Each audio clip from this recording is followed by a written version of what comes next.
कानी बहू।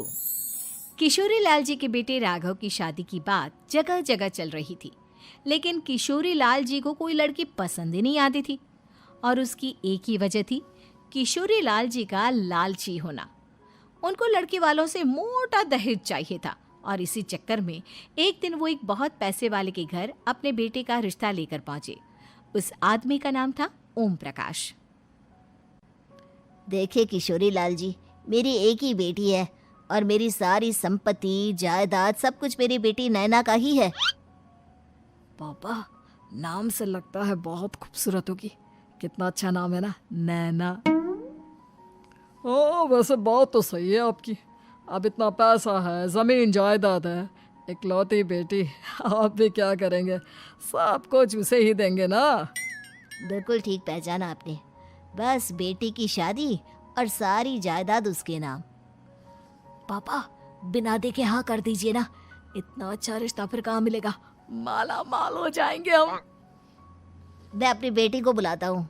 अरे नहीं नहीं नहीं नहीं, आपकी बेटी का नाम नैना है, सुनकर ही लगता है बहुत सुंदर होगी।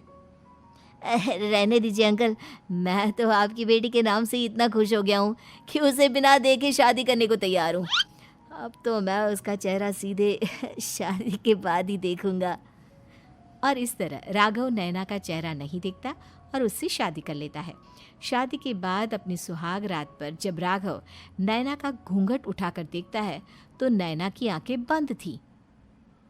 कितनी खूबसूरत हो तुम नैना, जरा अपनी आंखें खोलकर मेरी तरफ देखो तो सही। नहीं, मुझे शर्म आती है। अरे, मैंने तुम्हें शादी से पहले भी नहीं देखा, और अब अगर तुम आंखें खोलकर मुझे देखोगी भी नहीं तो मुझे अच्छा कैसे लगेगा? इससे पहले कि नैना अपनी आंखें खोलकर राघव की तरफ देखती, अचानक से लाइट चली गई और राघव नैना को पूरी तरह से देख भी नहीं पाया। अगली सुबह नैना राघव के लिए नाश्ता बनाकर लेकर आई। अरे ये क्या, आधा पराठा सेका हुआ है और आधा बिल्कुल कच्चा। ये तुमने क्या किया नैना? बहू, तुमने क्या आधा पराठा तवे से नीचे लटका कर रखा था, जो आधा सेका है और आधा कच्चा? मुझे जितना दिखेगा उतना ही तो सीखूंगी ना पापा जी। जहाँ जहाँ मुझे नजर आ रहा था वहाँ मैंने सीख लिया, जहाँ जहाँ नहीं दिखा वहाँ कच्चा रह गया होगा। इसका क्या मतलब है? ये कैसा मजाक कर रही है तुम? अरे बहू, तुमने इतना लंबा घूंघट क्यों लगाया हुआ है? देखो, हमारे घर में बहुओं को बेटी की तरह रखा जाता है, और फिर तुम तो इतना सारा माल लेकर आई हो। देखो, ये घूंघट डालकर रखने की कोई ज़रूरत नहीं है। हाँ नैना, पापा जी ठीक कह रहे हैं, तुम तो आराम से रहो, अपना ही घर समझो। नैना अचानक से अपना घूंघट उठा लेती है। अरे ये क्या पापा, नैना की तो एक आंख फूटी हुई है। नाम से नैना, लेकिन ये तो कानी बहू निकली। मेरे साथ धोखा हुआ है, धोखा।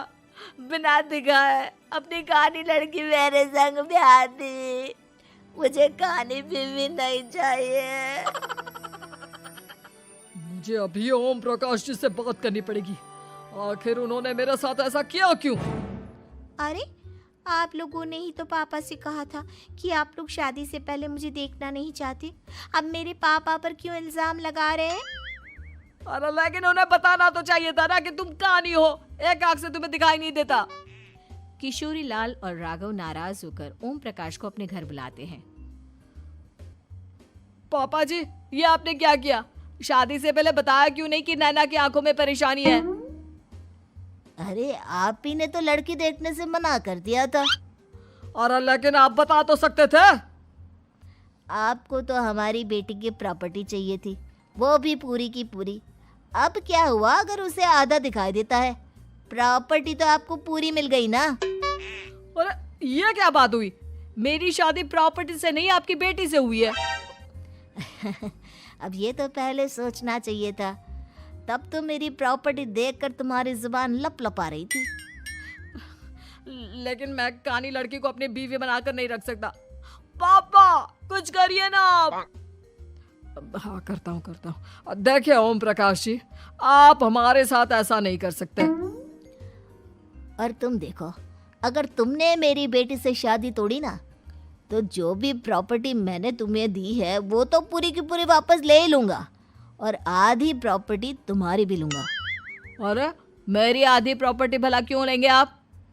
इसलिए क्योंकि मेरी बेटी को आधा नजर आता है और उसकी नज़र अभी तक तुम्हारी आधी जायदाद पर ही पड़ी है। अब तुम उसे घर से निकालोगे तो कुछ तो लेकर जाएगी ना। और अगर हम आपकी बेटी को अपने घर की बहू बना कर रखे तो? तो तुम्हारी पूरी प्रॉपर्टी तुम्हारी ही रहेगी, और जो मैंने तुम्हें दिया है ना, उसमें से बस मैं आधा लेकर जाऊंगा। अरे लेकिन अब आप अपनी दी हुई प्रॉपर्टी में से आधी वापस क्यों लेकर जाएंगे? अगर मैं आपकी बेटी को अपनी पत्नी बनाकर रखने को तैयार हूं तो? इसलिए ताकि भविष्य में अगर तुम मेरी बेटी को धोखा दो तो उसके पास कुछ तो रहे जो पति का हो। वैसे मेरे पास तो बहुत कुछ है, लेकिन अपने पति की कोई निशानी तो उसके पास होनी चाहिए ना। अब अगर तुमने मेरी बेटी को कानी कहा तो तुम्हें प्रॉपर्टी भी कानी ही मिलेगी, पूरी नहीं। जमाए राजा। किशोरी लाल और राघव समझ चुके थे कि वो बुरी तरह फंस चुके हैं और अब उनके पास वहां से निकलने का कोई चारा नहीं है। अब समझ में आया ना, लालच बुरी बला होती है। एक तो तुम्हें प्रॉपर्टी मिली, ऊपर से बीवी मिली, उसमें तुम्हें नखरे भी दिखाने हैं। आए बड़े, चुपचाप बैठो दोनों। कुछ दिनों के बाद नैना राघव की कार लेकर बाजार घूमने निकलती है और जब कार लेकर वापस आती है, ये क्या? एक तरफ से मेरी गाड़ी पूरी खराब हो चुकी है। लगता है तुमने मेरी गाड़ी को किसी दूसरी गाड़ी के साथ एक्सीडेंट किया है। अरे अरे कितना बड़ा नुकसान कर दिया तुमने बहू। वो क्या है ना पापा जी, मुझे एक आंख से दिखाई नहीं दे रहा था, सामने से गाड़ी आ रही थी। मुझे तो सिर्फ आधा ही दिखाई दिया और वो गाड़ी मेरी कार से रगड़ते हुए निकल गई। अब मैं क्या करूं बताओ? आप इसे ठीक कराने के पैसे कौन देगा? तुम्हारे पापा? तुमने मुझसे इस तरह से बात की? अभी रुको। नैना राघव की शिकायत ओम प्रकाश को कर देती है।